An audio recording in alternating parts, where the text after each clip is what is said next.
안녕하세요. 박진영의 마키아벨리 시작하겠습니다. 이태원 참사로 인해서 국민들의 마음이 굉장히 지금 침울한 상황입니다.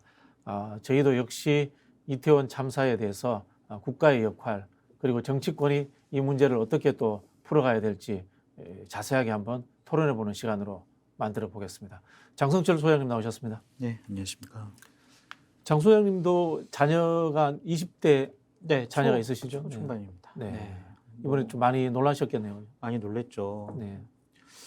하여간 저도 방송을 하면서 눈물이 나가지고 네, 방송을 제대로 못 하겠더라고요. 네, 네. 즐거운 자리였잖아요. 그렇죠. 정말 우리 청소년들이 네, 삶을 즐기기 위해서 갔잖아요. 네, 네, 그냥 길거리 지나간 거 아니겠어요? 네, 네, 근데 저런 참사를 당했어요. 네, 국가가 왜 존재할까요? 공권력은 왜 필요한가요? 네, 그거에 대한 대단한 회의감이 느꼈고, 네, 전반적으로 말씀드리면 초반에 얘기를 했던 이상민 행안부 장관 네, 그리고 경찰청장 이런 사람들의 얘기를 듣고 네, 변명이죠. 네. 그걸 듣고 좌절감을 느꼈다라고 말씀드립니다. 사실 이 정치 평론이라는 것도 공적인 일을 대상으로 해서 저희가 평론을 하고 비평을 하는 거기 때문에 그럼요. 저희 역시 사실은 이제 공적인 영역에 있는 사람이다. 뭐 사실 그런 생각이 좀 들거든요. 네.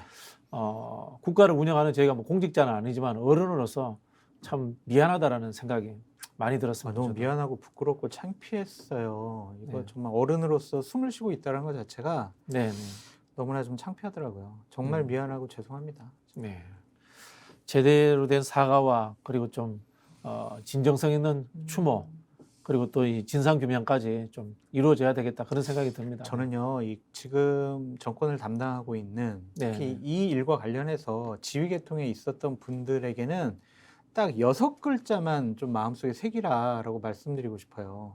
뭐냐면 제 책임입니다. 네. 잘못했습니다. 네.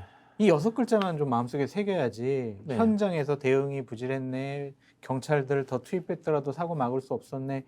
이런 막말을 하는 게 어디 있습니까? 네. 저는 정말 이분들이 공직자로서 자격이 있는 것이냐, 자질이 되는 것이냐, 인식을 갖고 있는 것이냐, 회의적으로 생각하지 않을 수가 없어요. 그 당사자분들이 국민들의 이제 지탄을 받고 언론에서도 많은 지적을 받은 이후에나 이제 사과를 했습니다. 네. 그럼에도 불구하고 이제 아직까지 이제 윤석열 대통령은 이제 유감 표명을 했습니다. 그리고 이 분양도 몇 번 하셨는데 총괄적인 이제 사과는 아직 안 하셨어요. 윤석열 대통령이. 윤석열 대통령이 언젠가는 사과를 하시겠죠? 해야죠. 네. 그러니까 이건 당위적인 문제죠. 예.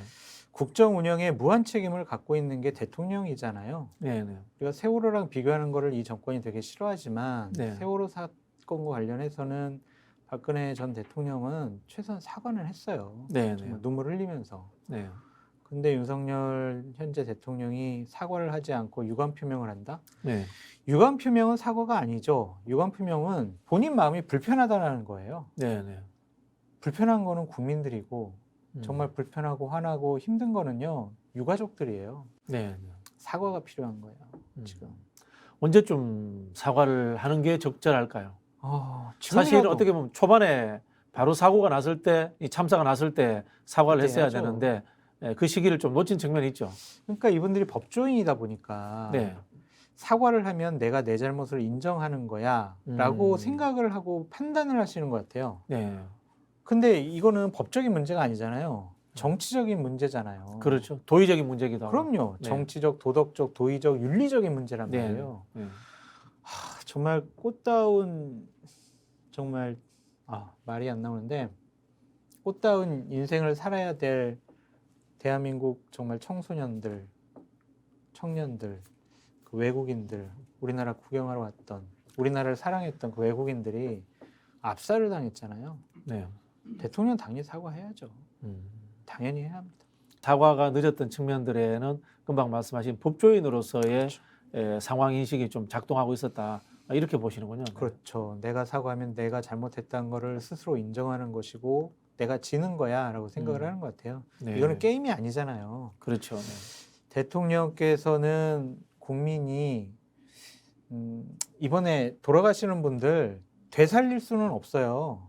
그분들 생명 어떻게 되살리겠어요. 하지만 남아있는 분들, 그 참사 현장에 있으면서 살아났던 분들, 그리고 유가족분들 위로는 해줄 수 있잖아요. 그렇죠. 그분들 상처는 치유해 줄 수 있잖아요. 국가가 당신들과 함께하고 있다. 국가는 대단히 미안해하고 있다. 라는 것을 그분들에게 알려줘야 하잖아요. 그게 네. 대통령과 공직자들의 목 아니겠어요? 그렇죠. 그렇다면 당연히 사과하셔야 되고요. 그냥 조문을 하러 2번 가시고 또 뭐 위로금 주시고 장례비 지원해 주시고 이런 것으로 끝낼 생각하지 말으시고 꼭 국민들께 진솔하게 진정한 모습 보여주셨으면 좋겠다라고 말씀드립니다. 저는 뭐 사과도 당연히 해야 되지만 유가족들을 방문해서 좀 진심 어린 위로, 위로하셔야 돼요. 맞아요. 정말 그 진정에서 우러나오는 이 눈물을 하나가 필요한 시기가 아닌가. 그럼요. 뭐 그런 생각이 좀 듭니다. 대통령이 할 역할이 그런 거죠. 국민을 위로하고 어려운 그 마음 다독여주고 그런 것들이 대통령 할 일 아니겠습니까? 역대 우리 이제 대통령들을 봤을 때 이런 참사가 일어났을 때 제일 뭐 흔히 하는 말로 수습을 잘하고 국민들과 공감을 잘했다. 뭐 이런 혹시 생각나는 기억이 있습니까? 그거는 이제 좀 오래돼가지고 기억이 안 나는데 네. 예를 들면 참사라고 하면 일단은 김대중 정부 때 좀 참사가 한 2번 있었어요. 네, 네. 그러니까 시랜드 시랜드, 기억하시죠? 네, 네, 네. 그다음에 인천의 인현동 호프집 호프집 그 사고. 참사. 네. 그리고 노무현 전 대통령 때 대구 지하철 지하철 참사. 참사가 그거 컸죠. 있었어요. 아마 그때는 노무현 대통령이 아마 인수위 기간인가 그랬을 겁니다. 제가 기억을 하고 2003년도인데 있습니다. 그때가 대구 지하철 참사가 2003년도. 그런가요? 2003년인가요? 네. 그래가지고 그때 되게 진솔하게 많이 어루만져 주셨어요. 박근혜 전 대통령 때 정말 우리가 아직도 잊지 못하는 세월호 참사가 있었고요. 그때 대통령께서 그 이후에 수습을 잘했느냐 못했느냐 그 부분은 우리가 따져봐야 될 부분이지만 일단은 눈물 흘리면서 이름 한 번 한 번 부르면서 진솔하게 좀 사과를 했던 부분이 있었던 것 같습니다. 그런 것들이 좀 기억에 남네요. 우리가 돌이켜 생각해 보면은 박근혜 대통령 시절에 이제 세월호 참사가 박근혜 대통령이라는 정치인이 공감을 잘하는 정치인이지 않습니까? 그 전까지만 해도. 그리고 대통령이 되어서도 공감 능력이 있다. 이런 평가를 받았고 세월호 참사가 처음 났을 때만 해도 뭐 그렇게 박근혜 대통령이 공감이 가지 않는 행동을 했던 건 아니에요. 근데 수습해 가는 과정에서 뭐 큰 문제점들이 많이 불거졌는데 그거는 대통령 본인의 문제였던 것 같은가요? 아니면은 주위를 둘러싸는 사람들의 문제 또는 한국 사회 관료 전체의 문제 이런 것들이 복합적으로 작동한 것 같은가요? 복합적이었던 것 같아요. 어쨌든 그 부분에 대한 잘못은 대통령이 최종적으로 책임져야 되고 당시에 여러 장관들이 좀 사퇴함으로써 책임을 지겠다는 모습을 보여줬는데 원인 규명이 제대로 안 됐다라는 부분이 아직도 남아있지 않습니까? 그렇죠. 그러니까 저는 복합적인 문제고 당시에 대통령과 권력을 갖고 있던 분들 그리고 공권력을 갖고 있던 분들이 제대로 대처하지 못해서 정말 꽃다운 아이들의 생명을 잃게 만들었잖아요. 그 부분에 대해서는 어떤 변명이 필요 없다고 좀 생각이 듭니다. 그래서 어쨌든 그것은 뭐 죽을 때까지 갖고 있어야 될 부채의식이라고 좀 생각이 드는데 당시에 이제 전 야당도 대단히 좀 정치 공세를 많이 한 거 아니냐 좀 그런 생각도 있어요. 많이 정치적으로 좀 이용하려고 했고 또한 그러한 부분에 대해서 박근혜 전 대통령이나 집권 세력은 되게 좀 움츠려들었던 것 같아요.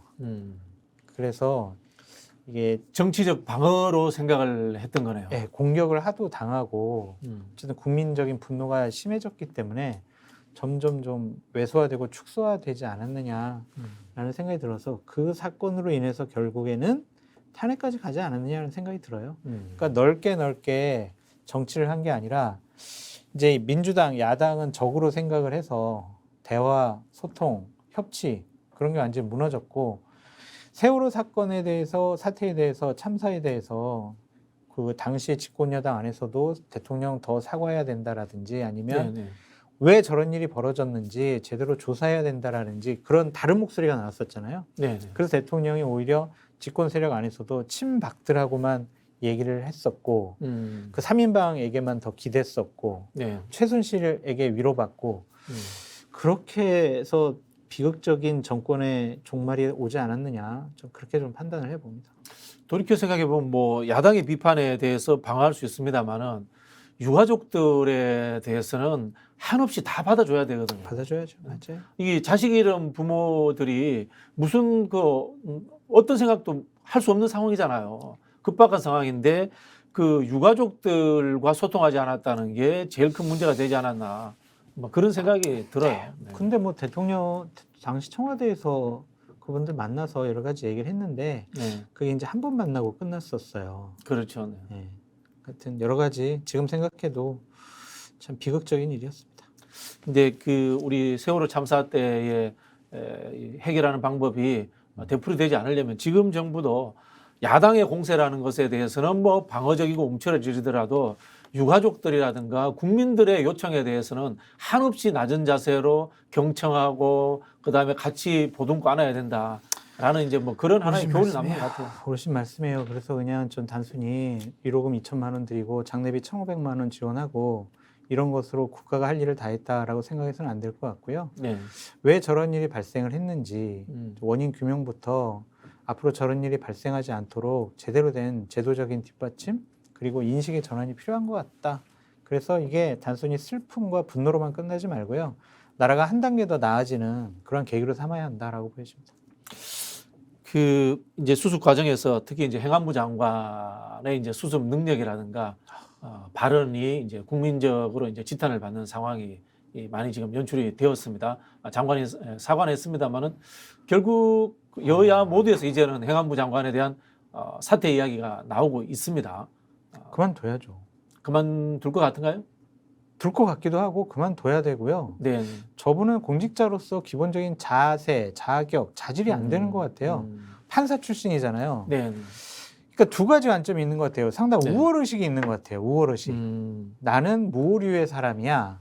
나는 남의 잘못을 심판하는 판단하는 사람이지 나는 네. 오류를 범하는 사람이 아니야. 네. 자기가 처음에 생각하고 판단하는 것들이 옳다고 생각하는 것 같아요. 네. 공감 능력이 없는 거죠. 그리고 또 하나는 사태 수습 과정에서 비겁한 모습 보였습니다. 네. 처음에. 내 책임 아니라니까요? 아니 경찰들 더 투입하더라도 이거 우리가 사태 막을 수 없었어요. 내 책임 아니야라는 강변 아니겠습니까? 공직자잖아요. 행안부 장관이잖아요.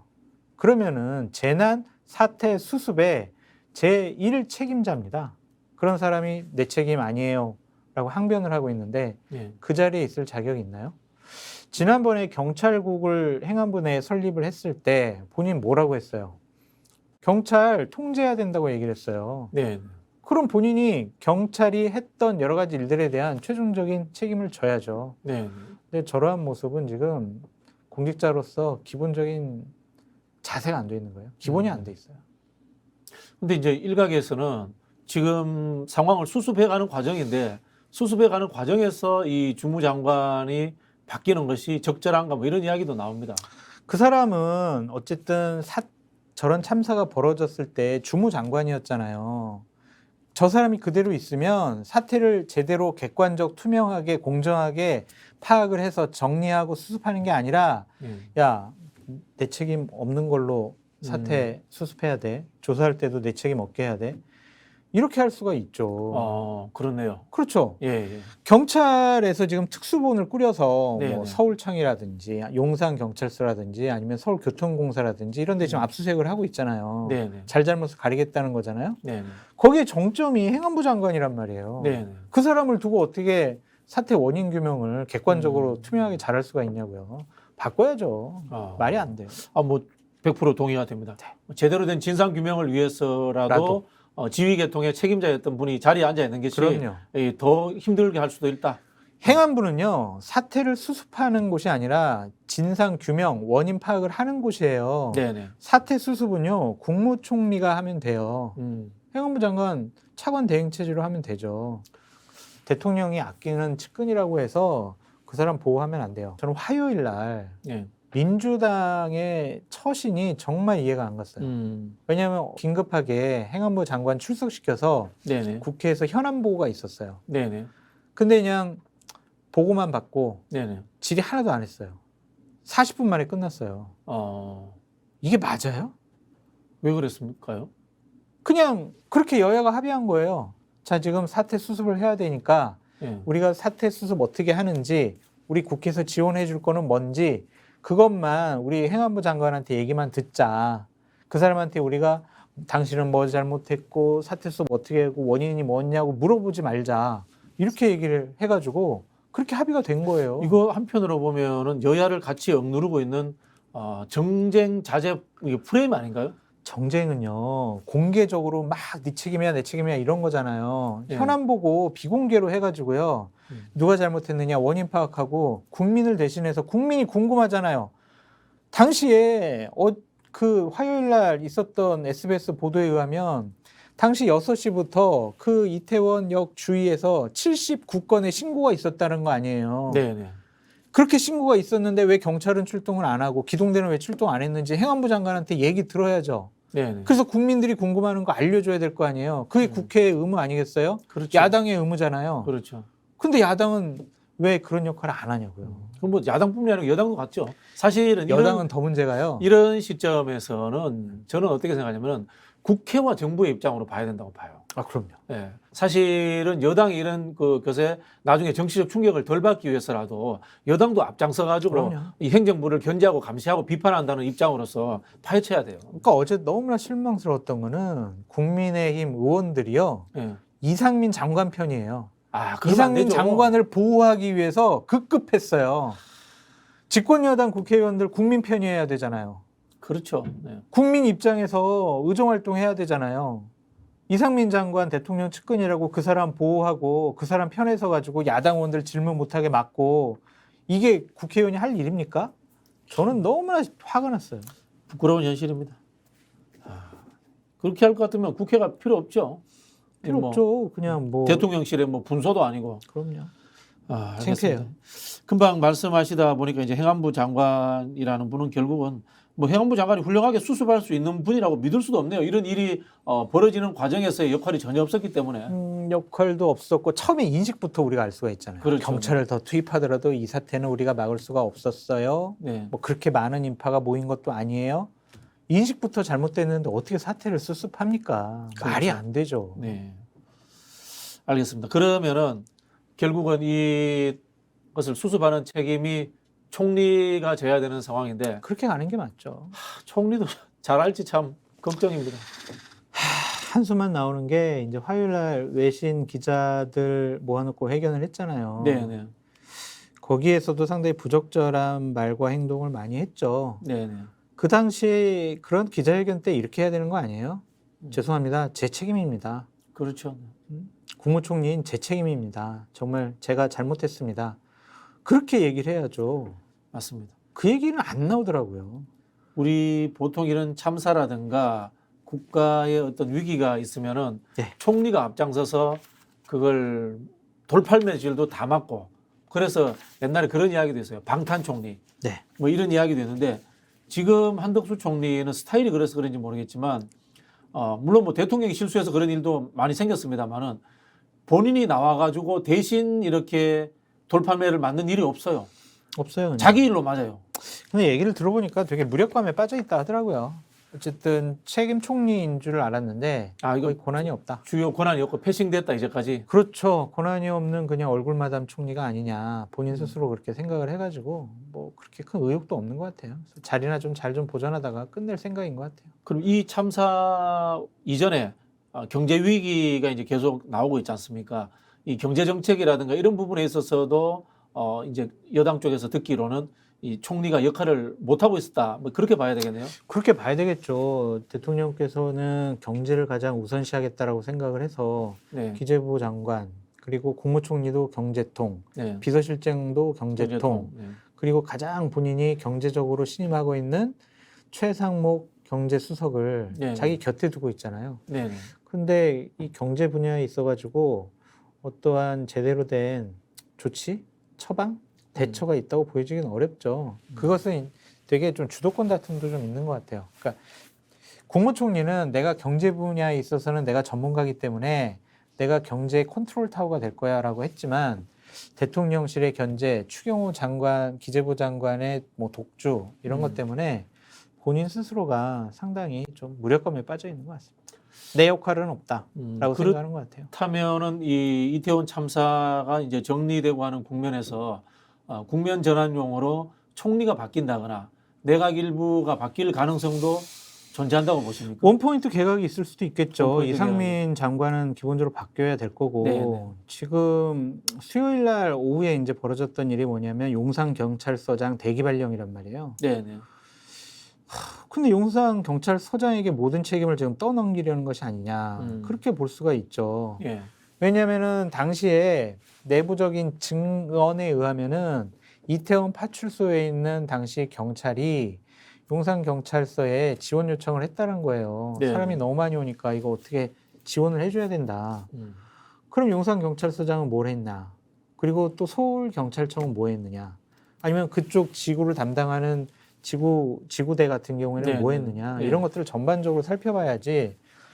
일각 뭐 어떤 데서는 용산 경찰서장 문재인 정권 때 임명됐던 사람이라서 이 사람부터 자른 거 아니야? 막 이런 인식을 주는 듯한 그런 모습으로 보이지면 안 돼요. 저는 처음부터 서울경찰청장이라든지 지금 경찰청장 같은 경우에 본인의 직을 내놔야 돼요. 네. 한두 명이 아니잖아요. 정말 160명이 넘어요. 이건 있을 수가 없는 일이 벌어졌어요. 지금 이 상황에서 야당이 그 정부에 대해서 물론 뭐 비판하고 파헤치고 있습니다만은 국회를 통해서 할 수 있는 역할들이 뭐가 있을까요? 그냥 뭐 상임위 열어가지고 행안부 장관, 경찰청장 출석시켜서 어떠한 일이 벌어졌는지 네. 따지는 파악하는 것, 따지는 네. 것일 수가 있고 아니면은 본인들이 당에서 뭐 이런 진상규명 TF 같은 걸 꾸려서 그냥 한계가 의원들이- 있잖아요. 한계가 있죠. 정당에서 하는 거. 예. 그 또 하나는 국정조사인데 국정조사. 국정조사는 국민의힘이 아마 응하지 않을 거예요. 왜냐하면 국정조사를 하면 자 국정조사 하자 계획서 내고 뭐 누가 참여하냐 하고 그다음에 국정조사 활동 기간 60일로 할 거냐 90일로 할 거냐 이렇게 되면 한 100여일 정도 이 이태원 참사와 관련한 전국이 쭉 갈 거란 말이에요. 집권 여당으로서는 상당히 불편하고 힘든 일이 벌어지는 거죠. 근데 이제 국민 여론이라든가 이런 부분에서 야당이 국정조사 들고 나오면은 거부할 명분은 사실 약할 것 같은데요. 커버할 명분이 없죠. 네. 없지만 일단은 경찰 수사가 진행 중이니 경찰 수사를 지켜보자라고 할 것 같기도 네. 하고 저는 아마 대통령이나 국무총리가 자 검경 합동수사본부 같은 걸 꾸려가지고 네. 경찰의 잘못은 무엇인가 좀 더 객관적 투명하게 파악을 해보자라고 지시하실 수도 있을 것 같아요. 그래서 일단 수사 결과를 지켜보자라는 명분으로 미루지 않을까 싶어요. 그러면은 현실적으로 정부 내에 경찰이라고 하는 한 조직을 타겟으로 한 이 진상규명 중심으로 갈 가능성도 존재하는 건데요. 지금 그렇게 가고 있잖아요. 협소화되는데 이거는. 그렇죠. 예. 그렇죠. 일단은 당시에 이것이 지원 요청이 있었다면 그 네. 지원 요청을 응하지 않는 그리고 지원 요청을 하지 않은 판단을 1차적으로 누가 했느냐 그것부터 좀 파악을 해봐야 될 것 같고요. 어쨌든 행안부 장관은 국민의 생명과 안전과 질서를 지키는 주무부처 장관이잖아요. 그렇죠. 며칠 전부터 보도가 나왔었잖아요. 지난주 목요일부터 금요일부터 할로윈 축제가 있는데 거기에 10만 명, 30만 명까지 모일 거예요. 그러면 장관이라면 경찰청장한테 전화해가지고 여기 안전사고 좀 제대로 좀 대비하세요 라고 하고 경찰청장은 그러면 서울경찰청장한테 하고 그렇게 지시가 내려갔으면 이런 일이 안 벌어졌을 거란 말이에요. 그렇죠. 네. 근데 그러한 정책적인 판단을 하지 못했다라는 것은 장관으로서 자질과 자격이 능력이 안 되는 거예요. 그러니까 당연히 바뀌어야 될 것 같다라는 생각이 들고 1차적인 책임들은 어쨌든 경찰이 질 수밖에 없다. 그리고 정치적인 책임은 국무총리나 대통령이 져야 한다. 그렇게 보여집니다. 근데 용산구청장은 조금 빠져버렸어요. 지금 분위기가. 이거 좀 말이 안 되는 거예요. 그 사람은 아무리 선출직이지만 네. 어떻게 파면이나 해임하거나 뭐 그럴 수 없나요? 너무 무책임해요. 그건 뭐 이제 국민의힘이 이제 당에서 어떤 이제 조치를 당에서 취해줘야 정말 되겠죠. 출당 조치를 출당이라든가. 취하든지 네. 아니면은 사퇴하라고 하든지 해야지 어떻게 저런 사람이 네. 어떻게 구청장을 합니까? 제일 경악스러웠던 게 뭐냐면요. 저희 전략적으로 할 수 있는 거 다 했어요. 뭘 했는데요? 그러니까요. 사실 이 안전관리 기본계획을 수립하는 것은 지자체장의 그렇죠. 몫이거든요. 거기에 의해서 지자체장이 경찰서라든가 광역지자체의 협조라든가 도움을 요청하고 뭐 이렇게 하는 것이 출발점이거든요. 그러니까 그러한 부분에 대해서 상당히 책임 회피적인 발언과 또한 처음 했던 게 뭐예요? 개인 SNS 계정 17시간 동안 닫아버렸잖아요. 네. 어떻게 이렇게 무책임할 수 있어요? 어떻게 이렇게 비겁할 수가 있냐고요. 나 이거 이 사람들이 과연 공직자로서 기본적인 자세를 갖고 있느냐, 정말 자질과 자격이 있느냐 다시 한번 되묻고 싶습니다. 알겠습니다. 각 당에서도 무슨 일을 해야 되는지 좀 이야기를 해주셨는데, 자, 이런 또 난감한 질문도 있습니다. 왜 보수가 집권했을 때 대형 참사가 많이 일어나느냐? 아니 그게 세월호 참사 때문에 그런 거지. MB 때는 그런 대형 참사는 기억나는 거 없으시잖아요. 아까도 처음 말씀드렸듯이 노무현 전 대통령 때나 김대중 대통령 때도 대형 참사가 일어났었다. 김영삼 대통령 때 대형 참사는 사실 제일 많이 일어났죠. 생각해 보면 그때 무슨 삼풍백화점, 성수대교, 네. 그다음에 뭐 열차도 탈선하고 또 수련회 겨울에 수련회에서 막 맞아요, 눈 내려가지고 예, 막 수련회에서 있던 학생들 사망하고 그랬었죠. 그때는 군부 독재가 끝나면서 예. 뭐 민주화가 되면서 여러 가지 사회적인 병폐 현상이 한꺼번에 터졌다. 네. 그런 사회학적인 분석이 있었는데 어쨌든 그랬더라도 제대로 대비를 했었어야죠. 그래서 이 참사 문제 관련해서 진보 정권이냐 보수 정권이냐 이렇게 나눠서 생각해 볼 수는 없을 것 같아요. 그래서 그것도 참사 전쟁이에요. 참사 정쟁. 정쟁이다. 네. 그래서 상대 진영을 공격하기 위한 하나의 수단으로 이 국민의 비참한 비극적인 참사를 이용하는 것은 좀 옳지 못한 것 같아요. 그런 이야기는 있어요. 이제 보수 정권이 안전이라든가 복지 관련 예산들을 축소하는 경향들이 있잖아요. 아마 그런 이 정책적인 부분들을 연관시켜서 이 비판하려고 하는 거 아닌가, 뭐 그런 생각이 드는데. 정권에 따른 비판은 옳지 못한 것 같다라는 생각이 듭니다. 저도 뭐 그런 부분도 뭐 수용할 수는 있지만은 개인의 리더십의 캐릭터 문제가 많이 작동하는 것 같아요. 그래요? 네. 예를 들면 꼼꼼하게 국정을 운영하는 스타일인가. 앞에서 말씀드린 이명박 대통령의 인성이라든가 이런 것에 대해서는 저는 좋게 평가할 수 없습니다만은 국정을 대하는 태도, 방식의 문제라는 것은 기업을 했기 때문에 굉장히 꼼꼼하고 그 당시에 흔히 하는 말로 공직사회를 쥐어짠다라는 그렇죠. 이야기가 있었거든요. 그러다 보니까 이 사건 사고라든가 이런 부분들에 대해서는 좀 능동적으로 대응하지 않았나, 뭐 그런 생각도 좀 들죠. 그래요, 맞아요. 그리고 보면 이 안전 문제는 사실은 대통령이라는 지위로 가는 사람의 자질 문제와 직결된다고 봐요. 평소에 이 안전이라는 것이 관료 사회가 가지고 있는 시스템이잖아요. 그 시스템을 잘 관리하느냐 하는 측면들. 그다음에 이 참사라든가 사고가 일어났을 때 얼마나 더 현장감 있게 대응을 잘해주려고 하는 정치적 순발력의 문제. 이런 것들이 같이 작동하는 것 같거든요. 그러니까 이러한 참사가 났을 때 두 가지 부분으로 나눠서 지도자는 행동을 해야 돼요. 네. 하나는 감성적인 접근을 해야 됩니다. 그러니까 위로해야 돼요. 국민들 정말 트라우마 있을 거 아니에요. 저도 막 두렵고 분노가 나고 여러 가지 복합적인 감정이 나와요. 네, 네. 그럼 이태원 그 현장에서 살아남았던 분들은 네. 그 트라우마가 얼마나 오래 가겠습니까? 그렇죠. 자칫 잘못하면 나도 죽을 수가 있었네. 네. 라는 생각. 평생 한으로 남아있을 거란 말이에요. 그러니까 그런 것들을 얼마나 잘 치료해주고 위로해주느냐라는 것과 책임을 져야 된다라는 공적인 의식을 갖고 있어야 됩니다. 그러니까 자꾸 얘기를 하잖아요. 처음에 이 정권을 담당하고 이러한 기관 장인분들이 주체자가 없어가지고 법적, 제도적으로 기반이 미비해서 우리가 경찰이 질서 유지를 할 수가 없었다. 주체자가 없더라도 당연히 국민의 생명과 안전을 지키는 게 국가가 할 일이잖아요. 그렇죠. 그러한 책임적인 부분에 두 가지로 나눠서 좀 접근을 해봤으면 좋겠다라는 생각이 듭니다. 네. 저도 이제 공직 생활을 좀 해봤습니다만은 네. 공직자들이 법이 없으면 안 한다, 이런 이야기를 많이 하거든요. 근데 이거 하나만 말씀드릴게요. 자꾸 제도적인 법적인 기반이 없었다고 하는데 헌법 34조 6항입니다. 국가는 재해를 예방하고 그 위험으로부터 국민을 보호하기 위해 노력해야 한다. 헌법에 나와 있어요. 헌법에 나와 있으면 그대로 하면 되잖아요. 근데 지금 대통령도 그렇고 행안부 장관도 그렇고 이 법조인들이잖아요. 그러니까 꼼꼼히 봐요. 법조인들의 특징이 뭔가 하면은 법의 가치와 철학보다는 형사소송법으로 많이 봐요. 아, 이게 법적으로 문제가 돼서 징벌을 받는가라는 중심으로서 한국 사회의 법조인들이 해석해 오고 그걸 적용시켜 왔잖아요, 사실은. 그 두 분뿐만 아니고 대부분의 사람들이. 이게 보면은 헌법이 우리 이제 정치 철학이라고 이야기하거든요. 대부분 이제 그 대한민국은 민주공화국이다 그러면 정체잖아요, 정체.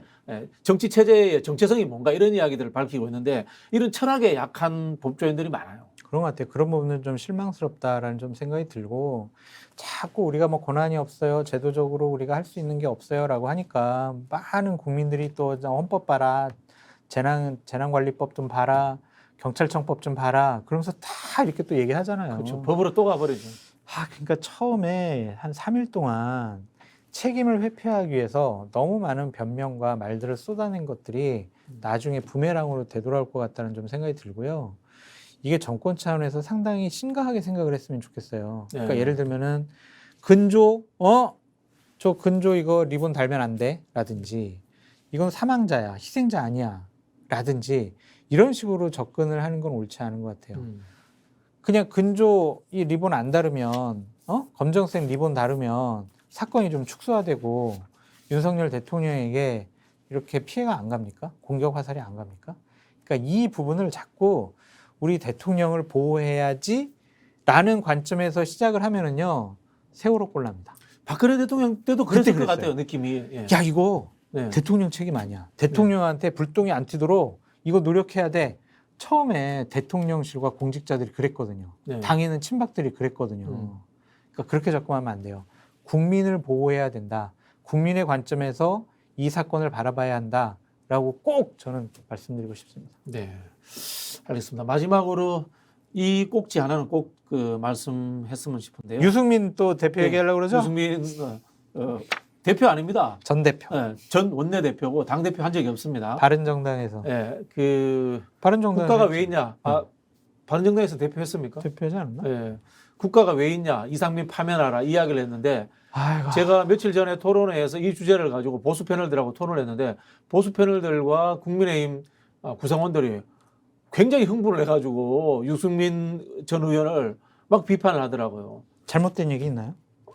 아니 근데 저는 뭐가 잘못됐나요? 유승민. 그러게요. 말이? 지금 한번 생각을 해보면은 유승민 의원이 국가가 왜 있냐라는 이야기는 굉장히 저는 울림 있게 와닿았어요. 울림 있게 와닿았고 그 다음에 이상민 파면하라 이 이야기는 시기적으로 조금 빠르다는 느낌은 받았지만 이미 이제는 이상민 장관에 대한 그만둬야 된다는 공감대가 다 여야에서 같이 형성되는 거 아닌가요? 책임 정치예요, 그게. 네. 잘못한 사람들 사표 받고 그 직에서 해임하는 게 책임 정치입니다. 대통령의 측근이니까 이상민 장관 잘못했더라도 보호해야 된다? 국민의힘 패널과 국민의힘 의원들이 그렇게 생각을 한다? 이거는요, 말도 안 되는 일이죠. 그냥 자신들이 권력을 잡았으니까 그 권력을 유지를 하고 그 권력의 정점인 대통령을 보호하기 위해서 국회의원들이 존재한다? 이거는요, 다음번 선거 포기한 사람들이에요. 또 이러겠죠. 이상민 파면하라고 얘기한 유승민 역시 넌 배신자야. 이럴 때일수록 대통령을 도와주고 가만히 있어야지. 왜 먼저 나서서 이상민 파면하라고 그래. 이렇게 보수우파 쪽에도 제대로 된 판단과 생각을 하고 있다라는 것을 국민들께 알려줘야 나중에 선거할 때 그래도 상식적인 사람이 한 명이라도 있구나 라고 국민들이 생각하지. 자, 똘똘 뭉쳐가지고 위기니까 똘똘 뭉치자. 네. 더 우리 축소되자. 견고한 성을 쌓자. 그러면 그냥 자기들끼리 노는 거예요. 그럼 외면당해요, 국민들이. 저런 집단 외면한다고요. 그러니까 이거에 대해서 공격하는 보수 패널들이나 의원들, 저는 그 사람들 그 권력을 그냥 조그만 권력 계속 유지하려고 그러는 모습인데 옳지 않죠. 세월호 참사 때 그 당시 청와대 이제 그 3인방이라든가 십상시 외에 새누리당인가요? 당에서도 박근혜 대통령을 보호하기 위해서 이 세월호 참사에 대해서 왜곡하고 유가족들을 막 이렇게 맡아도하고 그런 사람이 있었습니까? 국회의원들 중에? 글쎄 지금 잘 기억은 안 나는데 네. 하여튼 당시에 대통령실의 입장은 그랬죠. 대통령은 다 보고받고 지시를 내렸다라고 네. 하면서 이 사건 관련해서 대통령이 여러 가지 조치를 잘했다. 라는 것을 반증을 하려고 노력을 많이 했지만 나중에 다 드러났잖아요. 지금도 뭐 국민의힘보다는 대통령실에서 과잉 홍보가 나와요. 대통령 뭐 했다, 무슨 조치했다, 뭐 했다 이런 게 엄청나게 홍보가 나오고 언론이 그거 좀 받아 적기 바쁜 근데 안 하는 것보다는 나은 것 그런 같아요. 상황으로 가요. 근데 안 하는 것보다는 나은 것 같아요. 왜냐면 그런 거 안 하면은 또 이제 야당에서 안 했다고 아니 이것 비판할 동안 거니까. 5시간 동안 뭐 했냐. 그렇게 나오면은 또 여러 가지로 곤혹스러워질 수 있으니 선제적으로 시간대별로 대통령이 이렇게 보고받고 이러한 조치 취했다라고 얘기하는 거는 저는 정무적으로 잘했다고 봐요. 그 일을 잘했다 칩시다. 그러면은 제가 이거 선택하는 문제는 아니지만 대통령이 그렇게 이 홍보하고 보도 자료를 잘 내는 것과 유가족들 곁에 있어주는 것과 어느 것이 다 더 이 국민들의 이 감정의 문제라든가 유가족들에 대한 위로 이 또 트라우마를 치유해 가는 과정에 도움이 될까요? 둘 다 같이 진행하셨으면 좋겠습니다. 그러니까 대통령께서 상황을 장악을 하셔서 여러 가지 적절한 조치를 취하고 있다라는 인상도 줘야 될 것 같고요. 그냥 서울시청에 네. 그 조문하는 곳에만 가지 마시고요. 네. 저는 그 실질적으로 병원에서 그렇죠. 장례 절차가 진행되는 분들이 있잖아요. 거기 가셔가지고 유가족 위로하고 손잡고 같이 눈물 흘리시고 그런 모습을 좀 보여주는 게 좋을 것 같다라는 생각이 있습니다. 그런 부분이 아쉽죠? 네. 늘 대통령이 국민 곁에 있는 따뜻한 사람이다. 좀 그런 느낌을 그렇게 이미지 개선을 해야 되고 당연히 참모들은 그러한 행보를 건의를 해야 되는데 그러한 행보를 건의를 해도 대통령이 안 받아들인 건지 참모들이 그러한 건의조차 못한 건지 저희는 알 수는 없지만 조금 더 용기 있게 그런 유가족들에게 다가가셔가지고 진솔하게 위로하시는 모습 보여주는 거는 나쁘지 않습니다. 자, 뭐 국회와 뭐 이 대통령실에 대해서 하실 말씀 다 하셨는데 네. 또 뭐 하실 말씀 없어요? 아까 다 했고요. 정말 저도 마음이 아파서 방송을 하기가 되게 힘들었었는데 다시 한번 정말 깊은 위로와 애도를 표한다라는 말씀을 드리고 대한민국 국민들이 유가족분들과 함께 하니까요. 힘내셨으면 좋겠다. 솔직히 그런 말씀 드리는 것도 참 부끄럽네요. 하여튼 용기 잃지 마셨으면 좋겠다라고 말씀드립니다. 세월호 참사가 있은 지 10년도 채 안 됐습니다. 박근혜 정부의 무책임과 무능력함이 다시 반복되지 않기를 바라면서 국민들이 모두 아픔을 딛고 일어설 수 있도록 대통령과 정치권이 먼저 좀 그 답을 좀 만들어 주시면 고맙겠다라는 말씀으로 끝을 맺겠습니다. 마치겠습니다.